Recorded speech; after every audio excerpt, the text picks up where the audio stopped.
राष्ट्रीय स्वयंसेवक संघाचा विजयादशमी उत्सवासाठी रेशीमबाग सज्ज झालाय। संघाचा विजयादशमीचा उत्सव राजकीय वर्तुळात एक मोठा चर्चेचा विषय असतो। देशातल्या महत्त्वाच्या मुद्द्यांवर सरसंघचालक या दिवशी संघाची भूमिका स्पष्ट करतात। विशेष म्हणजे मुख्यमंत्री देवेंद्र फडणवीस, केंद्रीय रस्ते आणि वाहतूक मंत्री नितीन गडकरी हे देखील गणवेशात उपस्थित आहेत। देशातली सध्याची परिस्थिती पाहता आज होत असलेल्या या उत्सवाला अतिशय महत्त्व प्राप्त झालंय। 1925 मध्ये विजयादशमीच्या मुहूर्तावर राष्ट्रीय स्वयंसेवक संघाची स्थापना झाली। तेव्हापासून विजयादशमीच्या कार्यक्रमाची आणि सरसंघचालकांच्या भाषणाची ही परंपरा 90 वर्ष अखंड सुरू आहे।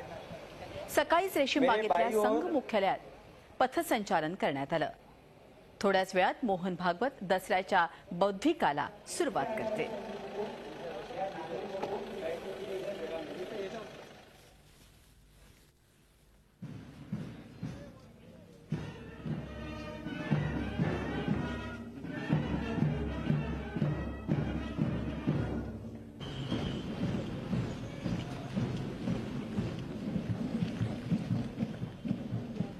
सरसंघचालक काही वेळातच विजयादशमीच्या भाषणाला सुरुवात करतील। अर्थातच देशातल्या महत्त्वाच्या घडामोडींवर बौद्धिक मांडणारं असं हे भाषण असतं।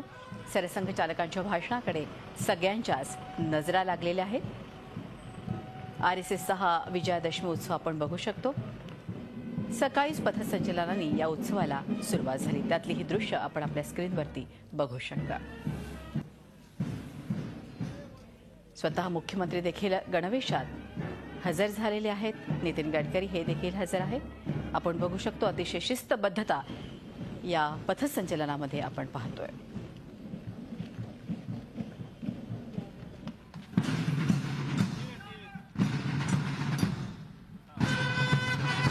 नीती आयोगाचे सदस्य VK सारस्वत सध्या तिथे बोलतात, तेव्हा थेट जाऊया नागपूरला।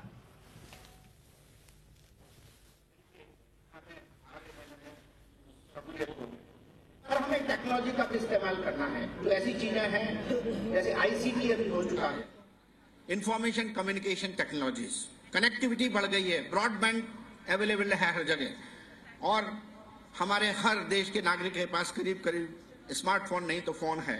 हमें ई-मेडिसिन को आगे बढ़ाना होगा, जिससे हमें प्रोविजनिंग ऑफ हेल्थ जो रूरल एरियाज में मिल सके, और जो डॉक्टर्स जब नहीं जा पाते हैं वो शहर में बैठ के भी रूरल एरियाज में इलाज कर सकेंगे। ई-एजुकेशन को हम इस्तेमाल करेंगे कि अपने जो पैरामेडिक्स हैं, मेडिक्स हैं, उनको यूज करें। और इसके मामले में ऑलरेडी न्यू स्वास्थ्य health tablet diagnostic system has been introduced.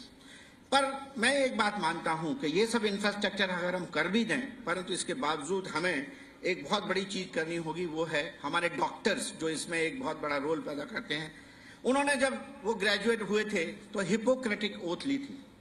Hippocratic oath का मतलब है कि हम अपने संपूर्ण रूप से, मैं संक्षेप में बता रहा हूं, इस सेवा की भावना के साथ हेल्थ केयर में अपने को डिवोट करेंगे।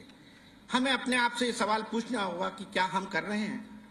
अगर हम नहीं कर रहे हैं तो हमें वो अपना परिवर्तन लाना होगा, और we will have to desist from exploiting the patient, और उसी से हमारी स्वास्थ्य व्यवस्था ठीक होगी। अर्बनाइजेशन के बारे में लोग बहुत बोलते हैं कि हमारे गांव में इस समय काम नहीं है, वो इकोनॉमी खराब है, इसलिए लोग आ रहे हैं। ये बात सही है कि इंडिया में भी इस समय अगर देखा जाए तो मेजर अर्बनाइजेशन हुआ है पिछले कई सालों में। 30 पीपल कम टू आपण बघतोय की नागपुरात अर्थातच विजयादशमीचा उत्सव सुरू झाला। तिकडे ठाण्यामध्ये गावदेवी मैदानामध्ये RSS ठाणे जिल्ह्याने कार्यकर्ता मेळावा आयोजित केलाय। तिथे भैयाजी जोशी हे कार्यकर्त्यांना मार्गदर्शन करतायत। ज्या उणीव आहेत त्या आपण सर्वांनी मिळून दूर केल्या पाहिजे।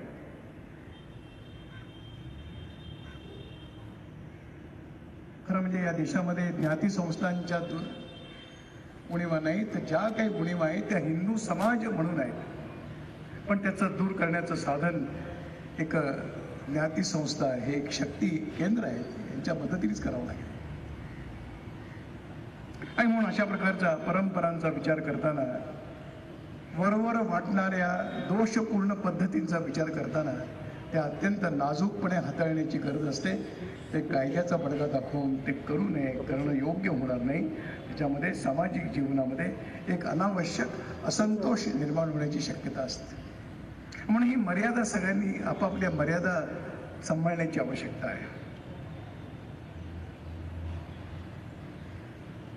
एक समाज जीवन जेव्हा सुदृढ, सशक्त, संपन्न होत जातं, त्याच्यामध्ये शिक्षणाचा एक मोठा भाग आहे. आणि म्हणून शिक्षण व्यवस्था या देशामध्ये अत्यंत सुनियोजित, सुव्यवस्थित असण्याची आवश्यकता आहे.